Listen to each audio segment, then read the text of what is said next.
be suitable for very young audiences. Parental guidance is recommended. Ang programang ito ay naglalabas ng sensitibong eksena at impormasyon. Striktong patnubay at gabay ng magulang ang kailangan.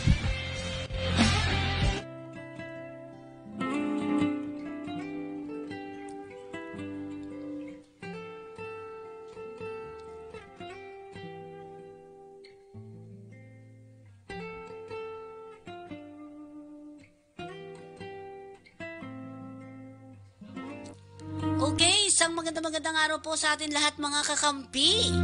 Eto na naman po tayo sa ating kalinga sa OFWs and of course, absent pa rin po ang aking partner, ang aking idol, Miss Corazon Alma de Leon. Magpapagaling pa rin po.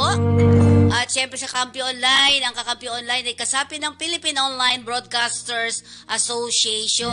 And of course, ang kalinga sa OFW ay nakapatungkol po ito sa ating mga OFW. Sama ba ako Okay. So, ang ating magiging bisita ngayon ay isang veterano na sa usapin ng mga OFWs. Di ba? At syempre, papakilala ko na po sa inyo si Miss Marge Sakot. Magandang araw, Miss Marge. Margie Sakote, magandang araw. Naku, bagong fresh na fresh. Magandang araw sa iyo, Miss Marge. Magandang araw din po sa inyo, Ma'am Fe. Thank you so much sa invitasyon ninyo. Okay, bilang isang alam ko, sabi ko nga napakatagal mo na sa usapin ng ng mga migrant workers, 'di ba? Ma'am Marge? Okay. Miss Marge, kailan ka ba? Kasi ano ba itong Deltavir? Yung Deltavir, ma'am, ay isa po siyang agency.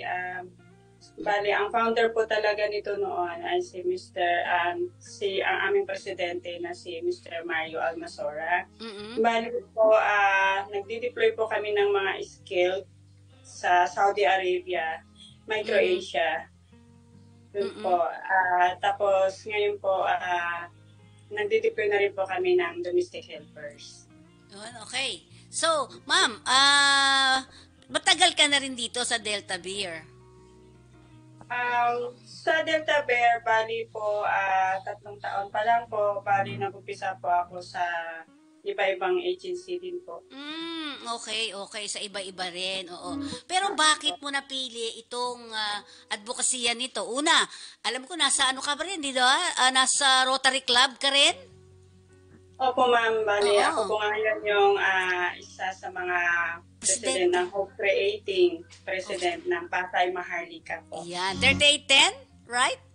Yes po, 3810. So, Miss Marge, siyempre sabi nga natin, pero noon pa, alam ko na ikaw ay nakapakiling din sa ating mga OFWs, right? Right, ma'am. Bilang isang former OFW din po ako. OFW. Saan ka nagtrabaho, ma'am? Bali, 16 years po ako nagtrabaho din sa Hong Kong bilang OFW po. Sa Hong Kong. Kumusta Hong Kong, ma'am? Awa ng Diyos po, kahit paano sa sipag at syaga po, maganda naman po ang naging trabaho ko sa Hong Kong. Ma'am, anong trabaho mo doon?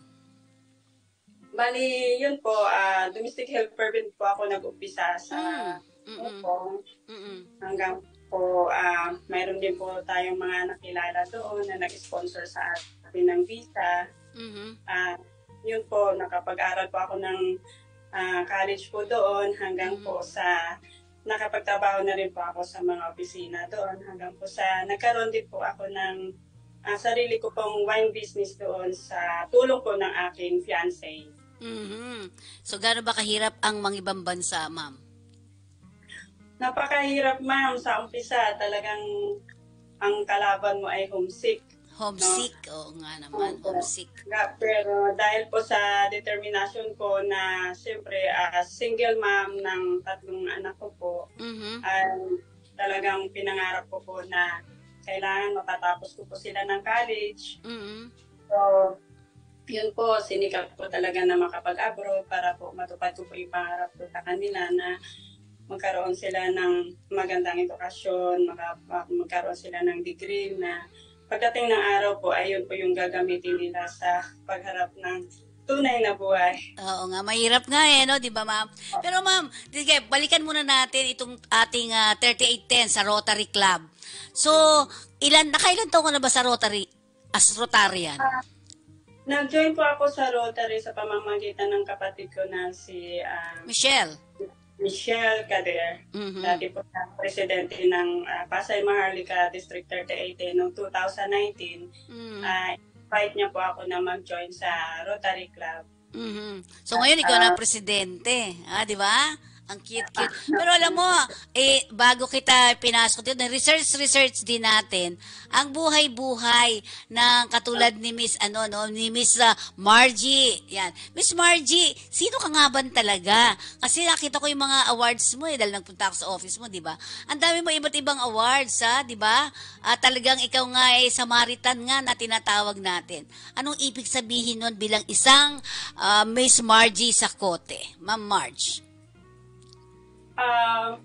Bilang OFW po kasi, sa dami po ng naranasan kong ups and downs sa Hong Kong. Mm-hmm. Tapos, yun po, ang sa hirap ng buhay, sabi ko, mas swerte pa rin ako na nakapag-abroad po ako. Mm. Sabi ko sa sarili ko, sabi ko nga sa Panginoon, gusto ko pong humarap sa Kanya, na pag tinanong niya ako kung ano po yung ginawa ko sa buhay dito sa mundo, ang gusto ko po ay masagot ko sa Kanya na, Panginoon, ito po yung mga ginawa ko, ito po yung mga naitulong ko sa kapwa ko. Kaya po actually po, ma'am, yung nag-motivate talaga sa akin na mag-join sa agency. Kasi one time po, nasa waiting area ako sa airport. Mayroon pong mga OFW, isang grupo ng OFW na tawag dito, connecting flight po sila through Hong Kong airport. Tapos sabi nila, umaga pa lang yun, tapos sabi nila, kinabukasan pa po yung flight nila kasi nagkaroon ng connecting flight, tapos na-delay pa po. Sabi nila, wala man lang daw binigay sa kanila pabao, kanilang agency, ganyan.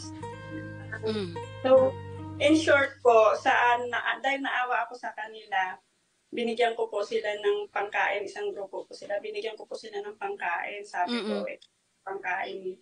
Ito po yung pangkain nyo para kahit papano, maibsan po yung gutom sa pag-aantay nyo po ng flight nyo. Kaya sabi ko po, kung sakaling ako man yung magkaroon ng agency, gusto ko pag umalis yung mga aplikante ko, mayroon akong kahit paano pabaon sa kanila na kahit pangkain man lang nila sa airport kung sakaling magkaroon sila ng connecting flight. Kaya yun po yung nag-joke sa akin. Since na yung kapatid ko si Michelle Cader nga, nasa agency din po siya, ang tinanong niya ako kung gusto ko nang mag-join sa recruitment agency. Tapos po, yun nga po, noong 2019, medyo nagkaroon ng problema yung negosyo namin sa Hong Kong dahil sa Yellow Umbrella.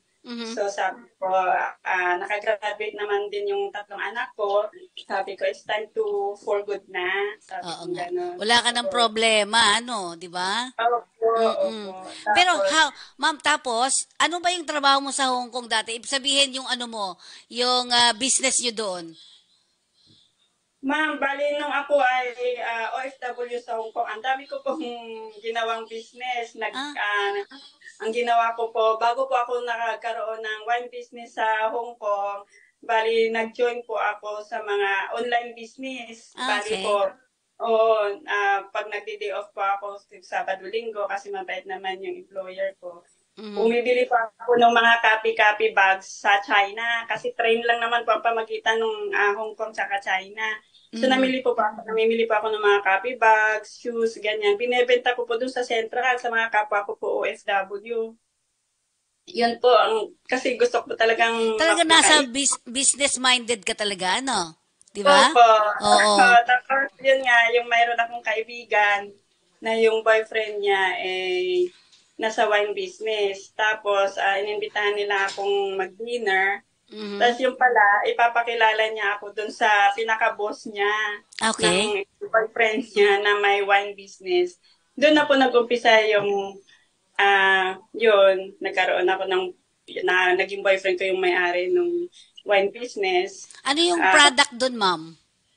Bali, mga French wine po, yung galing sa France. So, bali, yun po, pinaaral niya ako ng sommelier, bilang maging sommelier. Wine sommelier. Dinala niya po ako sa iba't ibang lugar sa Europe, sa France, sa Paris, sa Germany, para mapag-aralan ko po yung kung paano ginawa yung wine, kung paano maging wine business owner. So baka pwede natin gawin din diyan dito, di ba? Pwede. Pero alam mo, Miss Mar, sabi nga bini-baby mo daw ang mga ang mga worker mo, baby sa'yo. Bakit? Sa akin kasi, ma'am, bilang, gaya ng sabi ko, bilang former OFW, gusto ko po, ayaw ko po yung may masabi sila sa akin kahit papano. Gusto ko kung ano yung pangangailangan nila sa accommodation, like pagkain po, wifi, para habang nag-aantay sila ng pag-alis nila, ay mayroon silang communication sa family nila. Tapos kung ano po yung gusto nilang kainin, pinapatanong ko sa aking kasama sa bahay kung ano yung gusto nilang lutuin. Yun po yung ibibigay sa kanila. Kasi alam ko pong mahirap po yung inalisan nilang lugar sa probinsya. Kaya kahit papano po, hindi ko maibigay lahat, kahit papano maibigay ko yung talagang pang-araw-araw nila na pangangailangan. Tapos, pero disciplinarian din po ako. Kasi syempre hindi naman natin maalis. Minsan mayroon din workers or aplikante na makulit. Oo nga. Tama. Talagang disciplinarian din po ako sa kanila. Kasi sabi ko, pagdating doon sa ibang bansa, kailangan nating makisama. Sabi ko. Correct. Kailangan din natin silang turuan no? Diba? Yung mga ganon. Minsan kasi pag mabait ka, alam mo na mangyayari sa mga tao. Diba? Diba? Sobra. Pero how strong you are, ma'am? How strong you are? I'm sorry, ma'am? How strong you are as babae? Ma'am, I can tell that I'm very strong despite na yung pinagdaanan ko na nagkaroon ako ng sakit na cancer. Ito po, gusto ko pa rin po na talagang makatulong sa ating mga OFW, lalong-lalo na yung mga kababayan natin galing probinsya na wala silang hanap buhay sa probinsya, kundi at nangangarap po sila na makatulong sa kanilang pamilya. So yun po, bali, mayroon po akong staff sa probinsya na yun nilalapitan nila. Tapos yun po, kinakausap ko sila na itong ginagawa ko hindi para sa akin lang, kundi para din sa inyo, para makatulong kayo sa inyong mga pamilya na mapaunlad yung buhay nyo, yun magkaroon kayo ng negosyo, kung makaipon kayo sa ibang bansa. Yun nga po sinasabi ko sa aking mga aplikante, pag kayo po ay nasa ibang bansa na, huwag po puro padala sa pamilya lang. Kasi pagdating po pagkatapos po ng inyong kontrata, example, 2 years, pagkatapos po niyan at puro padala kayo sa pamilya nyo, kayo din po ang kawawa. Kasi pagdating dito, imbes na magnegosyo kayo, wala kayo magiging puhunan kasi pinadala nyo na lahat sa pamilya. Hindi po pinangyumasukan ko po yung buhay nila. Pero yung sa akin lang naman po ay gaya nga ng sinasabi ko sa kanila lagi na ang sweldo nyo ay $400. So, i-mindset nyo yung pamilya nyo na kailangan yung 10,000 peso, ito yung pagkakasya nyo sa isang buwan. Kung dalawa lang naman ang anak nyo, isang kaban na bigas, kasya na po yung sa isang buwan. Yung the rest, yung pambili nyo ng pagkain, ng ulam, panggastos sa pag-aaral ng mga bata. At least yung 10,000 mong matira para sa sarili mo, ipasok mo sa bangko mo. At pagdating mo ng 2 taon, pagdating mo dito sa Pilipinas, di sa tagsa 10,000, di may $240 peso ka na, sabi ko. So, tinuturuan mo sila ng ganyan, ma'am? Tinuturuan mo rin sila? Oo. Tinuturuan mo sila kasi hindi habang buhay po, gaya ko, hindi habang buhay na magiging OFW tayo. Darating ang araw na magkakasakit tayo, hindi na natin kakayanin yung mga mabibigat na trabaho sa abroad. So sinasabi ko sa kanila na kailangan talaga mag-savings kayo na yun nga, tinuturuan ko rin sila na bago sila umalis, mag-open ng kabayan account para sabihin nila doon sa employer nila na baba, ito yung half ng salary ko para sa family ko, itong half ng salary ko dito sa account ko na yun. Para pagdating nila dito, yung 240,000 ba, hindi ba sapat yung puhunan sa grocery bigas, di ba ma'am? Tama. Oo. Pakinggan muna natin itong mga nanonood sa atin, ma'am, ha? Si from Crisette Margaret Caballero na ngayon ay OFW din siya, no? Sa ano siya? Saan ba nga ba siya? Crisette, taga saan ka ba? At siyempre si Marge Tibayan, watching daw siya from, taga saan na ba siya? Watching from Taiwan, sabi niya. Hi ma'am, OFW pa shout out po from watching from Taiwan. Si Blessed Joy Mita Pulga naman ay nanonood. Nasa BGC daw siya ngayon, Taguig. Listening from at BGC Taguig. Yan. Ayan si Blessed Joy Mita Pulga.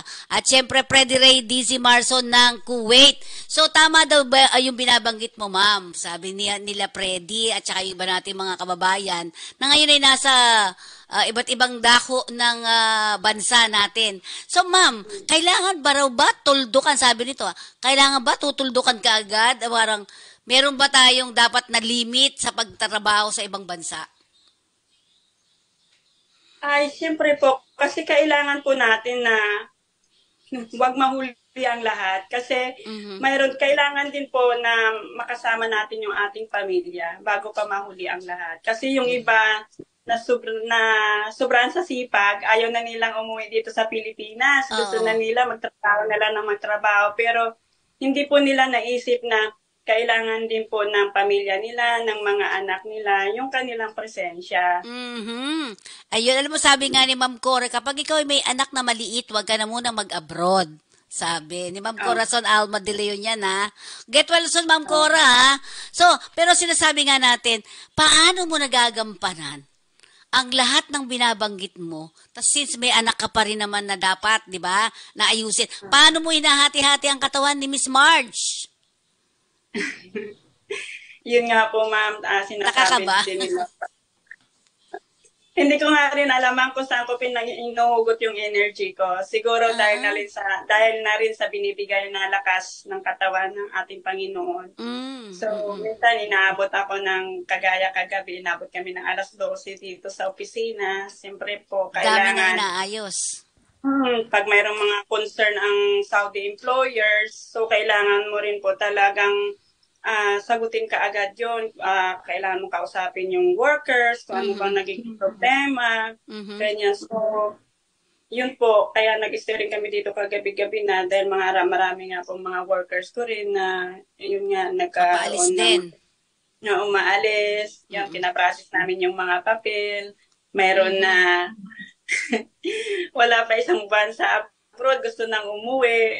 So, okay. Ma'am, may isang sabi sa'yo. Tama po si ma'am, huwag puro padala mindset po dapat. Isipin din po ang sarili pagdating ng panahon. Salamat po sa mga tip, ma'am. Mag-iipon na po ako simula ngayon. Sabi, mag-iipon na daw siya. Pero talaga, totoo yan. Siyempre ikaw, na matagal ka na rin dyan sa iyong business na yan. Ano yung nakikita mong problema, ma'am, ng ating mga kababayan? Itong mga pinapaalis nyo, anong alam yung magiging problema nila?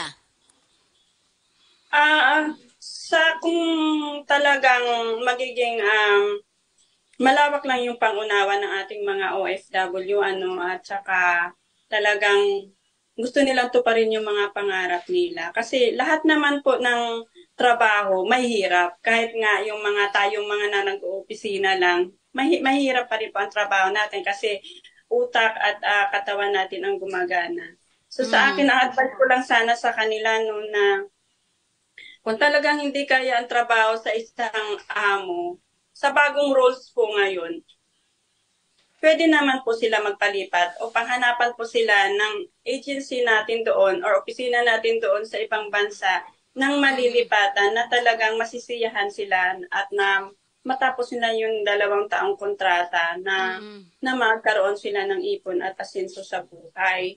Hindi po, kasi po, yung ating mga employers, mga tao rin po yan na pag sila po ay pinakitaan natin ng kabutihan, ng pagmamalasakit, or ituring natin silang kamag-anak kasi 2 years po natin silang makakasama, sila din po bilang tao, kahit na ibang lahi po sila, mayroon din yan po silang puso at pagmamahal sa kapwa nila na pag nakikita nila na masipag ka at tinuturing mo na anak ang mga anak nila, tinuturing mo silang kamag-anak, andun yung pagmamalasakit at pagmamahal sa kanila. Sila din po, magmamahal din po yan sila. Kaya kagaya ng ibang mga employer ng ang karamihan ng mga pinaalis ko, sinusunod nila yung sinasabi ko na kahit pangit yung employer nyo, pagdating ng umaga, batiin nyo sila, good morning ma'am, you're so beautiful today. Kahit gaano pa kasungit yan, pag binati nyo sila pagising na pagising mo, ma'am, good morning, you're so beautiful today. Alam mo, isang aplikante ko, ma'am, talagang sinunod niya yung advice ko. Sinunod niya, ganyan pag, kahit na pinapagalitan siya ng madam niya ngayong gabi, kinabukasan gigising siya, sabay ngitian niya yung madam niya, madam, good morning, you're so beautiful today. Alam mo, ma'am, kahit saan magpunta yung employer niya ngayon, kasama siya. Punta ng US, punta ng Europe, kasama po siya, ma'am. Diba? Oo. So, pag parang, nagpa-parlor yung amo niya, sinasama siya, pinapa-parlor din siya.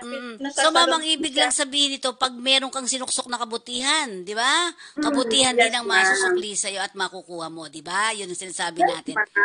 Opo, pero, ma'am, ikaw, ma'am, bukod sa pamilya mo, yung trabaho mo, kasi may nagtatanong dito, sabi nila, isipin mo nagtatrabaho ko na nakapag-aral ka pa? Yes, ma'am. Oh, diba? Kasi sa Hong Kong kasi, ma'am, dati nung hindi sila naghigpit, pwede ka pong bumili ng sponsor doon, visa. So, ang nag-sponsor naman po sa akin doon, kababayan din natin. So, talaga nag-aral ka? Opo, talagang nag-aral ako sa gabi. Yung ganun dapat?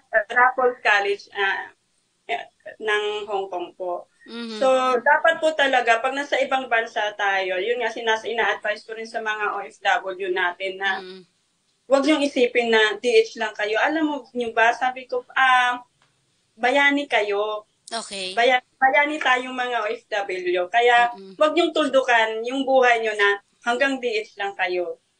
Okay? Kasi balang araw, tingnan niyo ako, nag 2 years contract din ako bilang DS. Sabi ko sa kanila, malay nyo, balang araw, kayo din maging owner ng isang agency. Kayo din makakatulong balang araw sa mga kapwa nyo Filipino na nangangailangan ng trabaho abroad. Yun po yung lagi ko sinasabi sa kanila. Huwag yung tuldukan yung buhay nyo na porket wala kayong pinag-aralan or hindi kayo nakatapos. Hanggang dyan lang kayo. Hindi.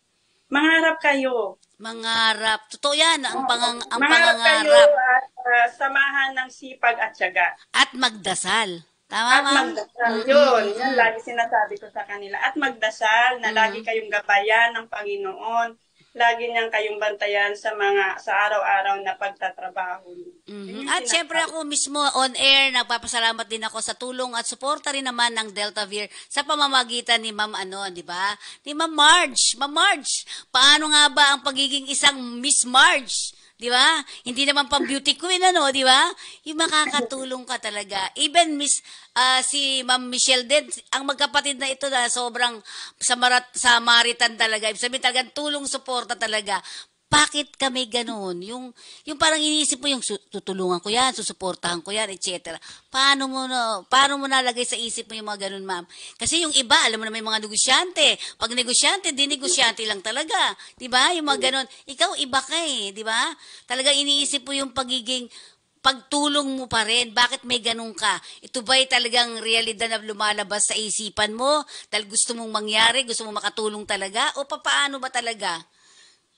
Kasi ma'am, gaya nga po ng sabi ko, laking hirap din po ako ma'am. Naranasan ko, sa totoo lang, mula nung namatay yung papa ko, naranasan ko magtinda ng plastic bag sa palengke. Nung nandito na ako sa Maynila, naranasan ko po maging janitress. Hindi ko po yan kinakahiya. Tapos nag-aaral din po ako sa gabi. Yun po yung, kasi gusto ko po magkaroon ako ng iba't ibang edukasyon. Yun po. Tapos nung nagkaroon po ako ng cancer, yun nga, sabi ko, Lord, sabi ko, ano bang dapat kong gawin? Sabi ko, pagalingin niyo lang po ako. Sabi kong ganun sa kanya. Kasi ngayon ko pa lang po makakasama yung aking pamilya, yung aking mga anak, dahil 16 years pa ako sa Hong Kong. Bigyan niyo po ako ng pagkakataon na mapagsilbihan ko po yung pamilya ko, makasama ko ng matagal yung mga anak ko. Tapos biglang na-realize ko na kailangan gumawa talaga ako ng sapat na dahilan ko sa Panginoon. Pag umakyat ako sa langit, pag kinuha niya na ako, tatanungin ako ng Panginoon na, Margie, anong ginawa mo sa mundo? At least po, sa pamamagitan ng kunting tulong ko po sa kapwa ko na nangangailangan sa akin. At least po, masasabi ko sa Panginoon na, Lord, kahit paano, ito may ginawa din naman ako sa kapwa ko. Sa abot ng aking makakaya po. Kaya po, sa aking mga kapwa kababaihan sa Green Lady sa Dasma, sa aking mga Karotarian, mga project ng Rotary, hanggat sa kayan, abot kayan ko po, talagang gusto ko sa pong tulong ka, tutulong talaga. So yun, naku, napakaganda ng mga, pero sa kabuuan, Ma'am Marge, nung ikaw ay, siyempre nangangamuhan ka pa, sino ka nung mga panahon na yon? Kasi iba ka na ngayon, iba na nung nakaraan, di ba? Sino si Miss Marge nung siya'y nasa Hong Kong pa? Ma'am, wala namang pinagkaiba kasi wala naman po tayong dapat ipagmalaki. Yun po, kahit na nasa Hong Kong po ako, kahit pa paano yung mga kaibigan ko doon, hinangaan din naman nila ako kasi yun nga po, talagang pag mahumingi sila ng tulong sa akin, talagang tumutulong din naman po talaga ako sa kanila. Tapos pagdating sa trabaho po talagang masaya naman po yung naging mga boss ko po kasi talagang alam ko, lalo na sa ibang bansa, time is gold po. Kaya talagang sinusulit ko naman po yung binibigay nila sa akin na sahod. Yun po. Tako lang talaga ang kailangan natin ipakita sa ating mga employers, sa ating mga kaibigan, pagmamahal, pagmamalasakit at tulong hanggang sa abot natin makakaya sa ating naman mga employer, malasakit at din natin, kumbaga, ibalik din natin sa tamang pagtatrabaho, yung pasahod na binibigay sa atin. Kasi, kumbaga, pinagtrabahuan din nila yung mga pinapasahod nila sa atin. So, dapat tayo mga OFW, ma-realize din natin yun na ang laki ng $400, di ba, ma'am? Oo, sa mga Tsaka siguro dapat turuan yung pamilya, ma'am? Ikaw, paano mo didisiplina yung mga anak mo habang ikaw yung nagtatrabaho, ma'am? Ma'am, nung ako sa Hong Kong, ang communication lang namin is Facebook o kaya phone. Malaki din talaga yung pagsisisi ko na yung lumaki yung mga anak ko nawala ako sa tabi nila. Okay. Pero ang laking pasalamat ko po sa Panginoon dahil sa communication namin araw-araw or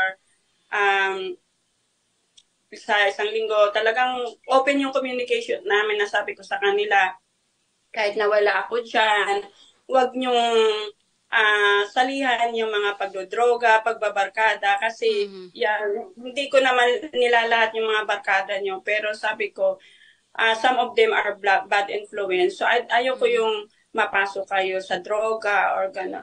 Awa ng Diyos po, yung kasama ko sa bahay, bali, siya rin po yung laging advice kasi siya matandang dalaga, sinanubing, sumalangit na yung kanyang kaluluwa. Pero talagang pinalaki niya rin po sa loob ng 16 years po, siya po yung tumayong nanay sa aking mga anak na, yung nanay nyo nagpakanday hirap sa ibang bansa, kaya mag-aral kayong mabuti, maging mabuti kayong bata, ganyan. Swerte mo naman, Swerte rin naman. Oo. So Ma'am Marge, ang sinasabi nga natin, sino ka naman bilang isang kapatid? Alam ko na parang kayo nung nakikita ko yung magkakapatid, parang sweet-sweet nyo. Sino ka bilang isang kapatid ng mga kapatid mo, like Miss Michelle, tsaka yung iba pa mga kapatid? Sino ka sa kanila?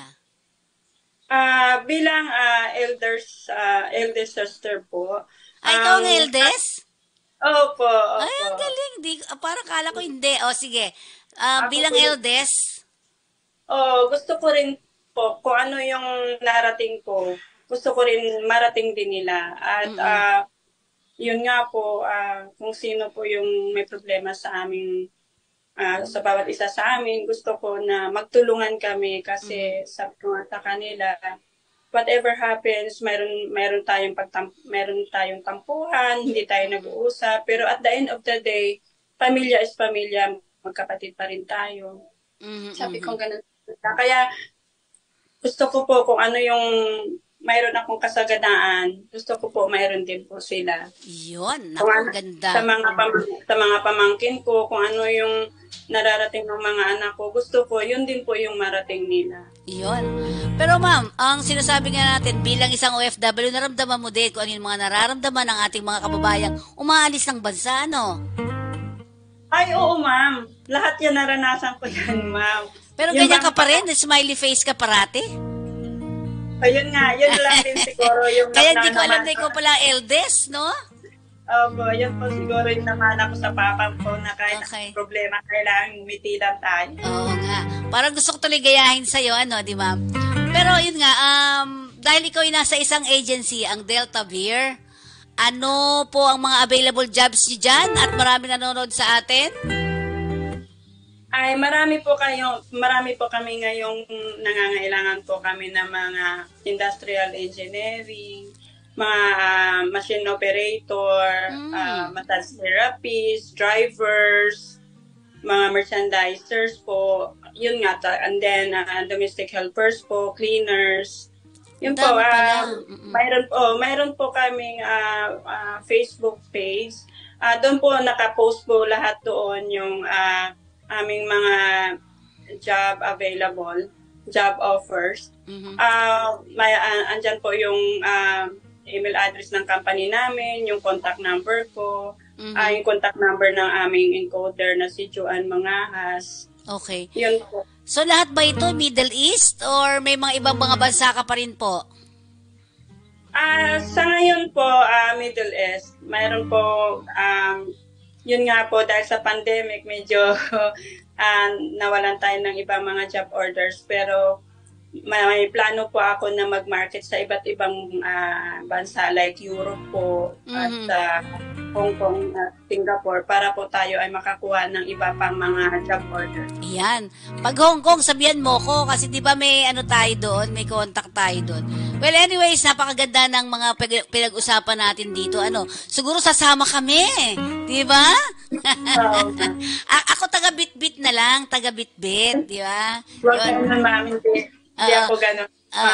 Kaibigan ko kung ano yung turing ko sa pamilya, ano din yung turing ko sa mga kaibigan. Kaya pag pumunta ako ng Hong Kong po, pwede. Sama po tayo. Okay, hahanapin namin daw yung Delta Beer. Paano nga ba siya? Ano ang kabuuan ng Delta Beer para makita namin sa Facebook? Ay, sa online? Delta Beer Overseas Job Placement and General Services po. Ang main office po namin sa 1413 A Mabini Street, Ermita, Manila. Pero ako po nagtayo ng branch dito sa Pasay, corner Buendia. Madali lang po hanapin kung galing po kayo ng Cavite, babaan po siya ng bus, kung galing ng Laguna, kung galing din po ng Quezon City, LRT lang po, Buendia, tapos lakarin nyo na lang papunta. Malapit po kami sa OWA main office po. Yun, sa may FB Harrison, Pwede nga lakarin mula sa FB Harrison, eh. Okay. Kasi corner lang po siya ng Buendia at Rojas Boulevard po. Hanapin nyo yung Camel doon. Camel Appliances. No, di ba? Sa taas lang po kami ng Camel Appliance at sa tabi lang po kami ng Shell Gas Station, Buendia. Okay. So, ma'am, allow us na ipakita namin yung mga job orders nyo, ha? Dito sa aming programa, Kakampi Online. Pwede ba? Yes, ma'am. Opo. I will send you all the list of my job order. Okay. So, ma'am, pwede ba unahin natin ang mensahe mo para sa ating mga pamilya? Pamilyang naiiwan dito, kami yung kami yung umuubos ang pera ng mga OFW, di ba? So, pwede bang bigyan natin ng mensahe ang ating mga OFW, ang ating pamilya na naiiwan dito sa Pilipinas? Para po sa mga pamilya ng OFW, lalong-lalo na po ang pamilya ng mga pinaalis ko pong mga OFW, sana po bigyan nyo naman po ng importansya yung paghihirap nila doon sa abroad, na sana po ilagay nyo po sa tamang paggagasta ang perang pinapadala nila, dahil hindi po madali ang pagiging DH or pagiging OFW sa ibang bansa, dahil po sa hindi nyo po alam, sila po ay minsan kulang na sa tulog, 4 na oras o 5 oras na lang yung tulog nila dahil mayroon silang mga maalagang maliliit, yung mga amo nila, natugising po hanggang madaling araw. Kaya sana po nakikita nyo yung paghihirap ng mga kamag-anak nyo na nagtatrabaho sa abroad. Kaya kung talagang mahal nyo sila, pahalagahan nyo po yung perang pinapadala nila sa inyo. Kailangan po kung hindi man sila makapagtabi sa abroad dahil pinapadala lahat sa inyo, kayo po ang magtabi sa bangko o kaya ilaan nyo po sa negosyo para po pagdating niya po, matuwa naman po siya na kahit sa 2 taong nalayo sa inyo, ayan po, nakapagtayo kayo ng negosyo kasi hindi po talaga madali maging abroad. Ang hirap labanan ng homesick. Minsan, kahit anong aliw mo sa sarili mo, hindi ka mapaluha, iniisip mo yung pamilya mo, na sana sa tabi ako ngayon ng pamilya ko. Yung ganun po ba, pero napakasakit, pero nilalabanan po nila yan, namin mga OFW, para mabigyan ng sapat na edukasyon, sapat na buhay at karangyaan yung mga pamilya. Kaya kayo po na tagapangalaga ng pera ng inyong kamag-anak na nag-abroad, please lang po, pahalagahan nyo po yung hirap nila dahil hindi po talaga basta-basta ang hirap nila sa ibang bansa. Homesick at paghihirap sa trabaho na mabigat. Minsan, pinabubuhat pa sila ng mga gasol, ng mga container tubig, na mga mabibigat. Dapat nakikita nyo yung hirap ng pamilya nyo, lalo na yung mga anak ng mga OFW dyan. Huwag po sana kayong hiling lang sa mga magulang nyo dahil nasa abroad, hindi po madali ang pag-abroad. Kaya dapat po pahalagahan nyo po yung bawat sentimo na pinapadala sa inyo ng mga magulang nyo, kapatid nyo, or kung sino man kamag-anak nyo. Yan. Ang basahin natin, tibay at lakas ng loob at taimtim na pananampalataya po ang sandata ng mga OFWs. Ma'am. Daw. At sabi nito, nakakayak naman po message ni ma'am. Sobrang relate sa homesick. Here, napaka-inspirational yung message ni ma'am. Salamat po sa inyo, ma'am. Yung mga taga Brunei, ma'am, nanonood po sa atin.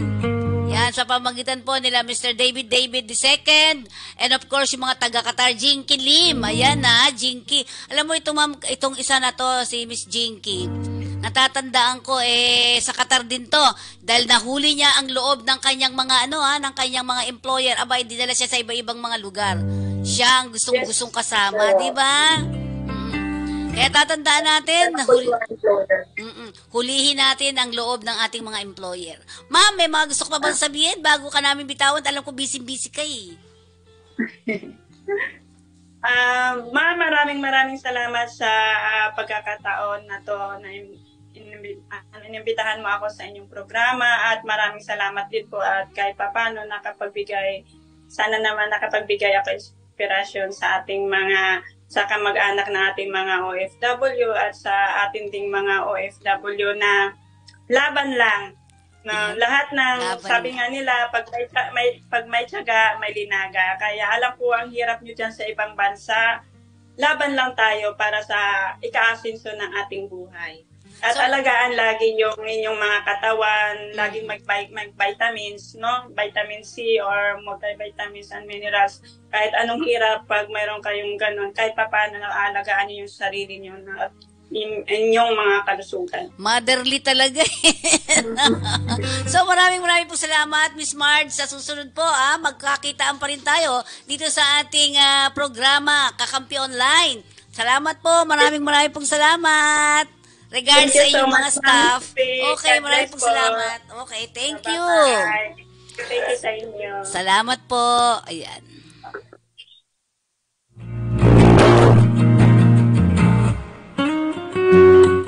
At syempre, ito po yung likod Feni Codemos para sa atang kalinga sa mga OFW. Sandaan po natin, kapag dito po sa atin sa Kakampi, kapag may naapi, may kakampi. Maraming pong salamat!